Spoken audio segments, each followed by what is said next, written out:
नमस्कार दोस्तों, आप देख रहे हैं न्यूज इंडिया फर्स्ट और मैं हूं आपके साथ रिया कुमारी।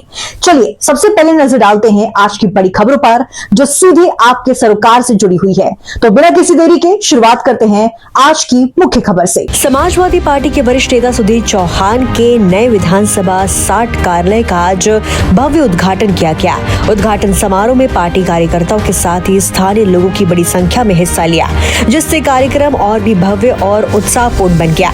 उद्घाटन अवसर पर सुधीर चौहान ने कहा कि ये नया कार्यालय क्षेत्र की जनता के लिए हमेशा खुला रहेगा और यहाँ हर नागरिक अपनी समस्या लेकर बेझिझक आ सकता है। उन्होंने बताया कि ये कार्यालय आगामी विधानसभा चुनावों की तैयारियों को और गति देने के लिए एक महत्वपूर्ण केंद्र के रूप में काम करेगा।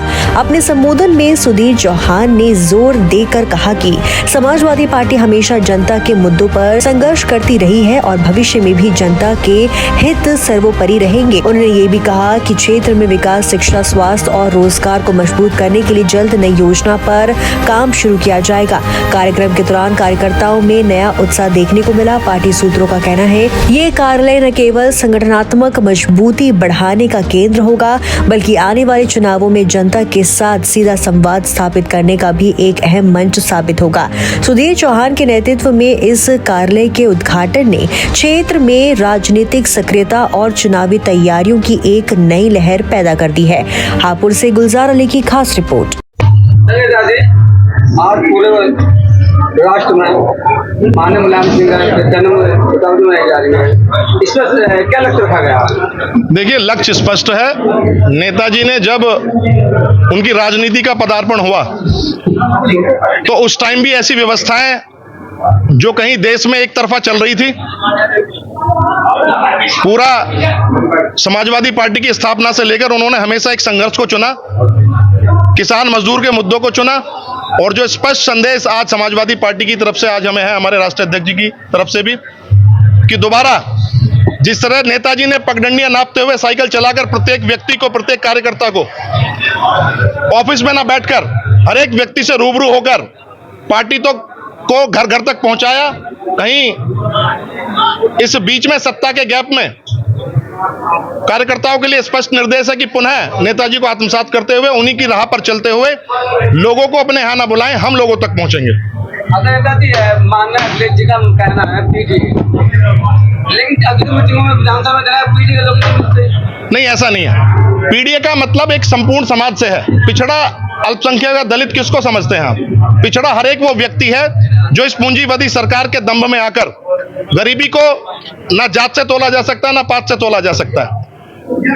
इस देश में अभी नितिन गडकरी जी जो हमारे मंत्री हैं, उन्होंने स्पष्ट रूप से बोला कि देश की 99% दौलत 5% लोगों की झोली में चली गई है। तो अगर देखा जाए तो पीडीए 95% लोग हैं जो इस पूंजीवाद के दम में आकर गरीब हो गए हैं, और सारे जो पूंजीपति लोग सारे पैसे को इकट्ठा कर उस पर कुंडली मारकर बैठे गए हैं। तो इसको विपक्ष जो है, ये सत्ता पक्ष है, कहीं ना कहीं इसको गलत तरीके से परिभाषित करता है। पिछड़े का मतलब सहभागिता से है।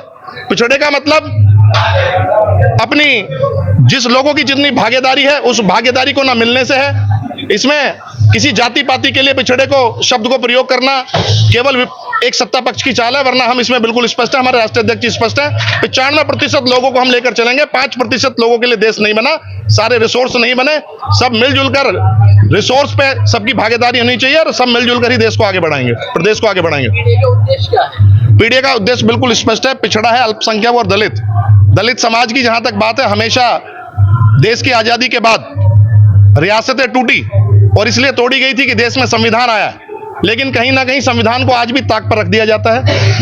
वो लोग जो आज भी कहीं ना कहीं उन कुचक्कर में, क्योंकि जातिगत सरकारें नहीं चाहिए, जातिगत अधिकारी नहीं चाहिए, मानवतावादी सरकार और मानवतावादी अधिकारी हमें चाहिए। जैसे कि नेताजी गरीबों की, पिछड़ों की आवाज थी, वो उसके बारे में क्या कहना? देखो, केवल आवाज नहीं थी। नेताजी सही मायने में किसान मजदूरों के बच्चों को, अगर 5 बच्चे हुआ करते थे तो नेताजी ने बोला कि एक बच्चा नेता बनाइए, क्योंकि लोकतंत्र था, लोकतंत्र है और लोकतंत्र रहेगा। उन्होंने उन व्यवस्थाओं को क्यों मांगा? हर एक किसान से एक बच्चा उन्होंने इसलिए मांगा राजनीति में एक बच्चा, कि जो हमारी व्यवस्था, किसान के बच्चे अपनी व्यवस्था बना सकते हैं, वो पूंजीपतियों के लोग और ये पूंजीपति के बच्चे वो अपनी व्यवस्था नहीं दे सकते। तो बिल्कुल हमारा समाजवादी पार्टी का बिल्कुल ध्येय स्पष्ट है, नेताजी की दिखाई हुई राह स्पष्ट है, कनेक्टिविटी जो है पुनः जाएगी और घर घर तक पहुंचने का काम होगा। अगर आपका टिकट होता है तो आप जीत कर आते हैं तो आपकी क्या प्राथमिकताएं रहेंगी? देखिए, आज ये टिकट का दिन नहीं है, मैं कोई आज का टिकट का दिन नहीं है। मैं एक प्रत्याशी हूं, मैं भी यहां से टिकट की दौड़ में हूं या मैं कोशिश कर रहा हूं। मेरे साथ साथ जितने भी मेरी पार्टी के और लोग, चाहे उसमें पूर्व प्रत्याशी हो या और भी एस्पिरेंट 1 2 3 4 5 जितने भी लोग हैं, आज मेरा है कार्यालय का इनॉग्रेशन है, एक ऐसी व्यवस्था जन्म देने का इनॉग्रेशन है कि जिससे लोग मुझसे रूबरू हो सके, वो मुझसे यहाँ मिल सके, मैं उनके सुख दुख का पार्ट बन सकूं, वो मुझे कहीं ढूंढ सके, मिल सके। आवास मेरा यही है, कार्यालय मेरा यही है। और मैं अपने साथ साथ जो भी जितने भी समाजवादी पार्टी से एस्पिरेंट हैं गढ़मुक्तियों से, उनको भी शुभकामना देता हूं कि 100 वोट भी बढ़ाएंगे, 6 प्रत्याशी होंगे, 600 वोट पड़ेंगी, मिलजुल कर समाजवादी पार्टी को जिताना है। हमें विपक्ष को हराना, भारतीय जनता पार्टी को हराना, अपने लोगों को नहीं हराना।